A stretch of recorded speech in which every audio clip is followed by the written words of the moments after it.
Assalamualaikum. May abuse of superior strength ba as aggravating circumstance para maging murder ang isang kaso kung ang biktima ay 70 years old at ang offender ay 18 years old?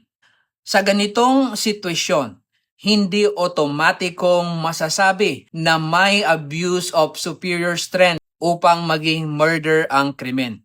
Ang abuse of superior strength ay umiiral kapag sadyang ginamit ng akusado ang lakas o puwersang labis at hindi proporsyonal kumpara sa kakayahan ng biktima na ipagtanggol ang kanyang sarili. Kinakailangan na may malinaw na hindi pagkakapantay-pantay ng lakas na sinamantala ng salarin sa paggawa ng krimen. Sa pag-appreciate ng ganitong qualifying circumstance, hindi sapat na ibase lamang sa edad ng mga partido. Bagamat maaring sabihin na mas mahina ang 70 years old kumpara sa 18 years old, mahalaga pa ring isaalang-alang ang aktual na kondisyon ng kanilang pangangatawan, lakas at kakayahan.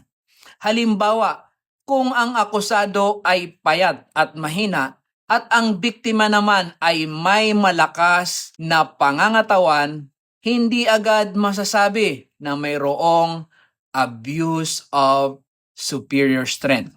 Sa makatuwid, kinakailangan pa ring patunayan na sadyang pinili at ginamit ng akusado ang kanyang kalamangan sa lakas upang maisa katuparan ang krimen bago ito maituring na qualifying circumstance para sa kasong murder. May natutunan ka na naman ba ngayong araw?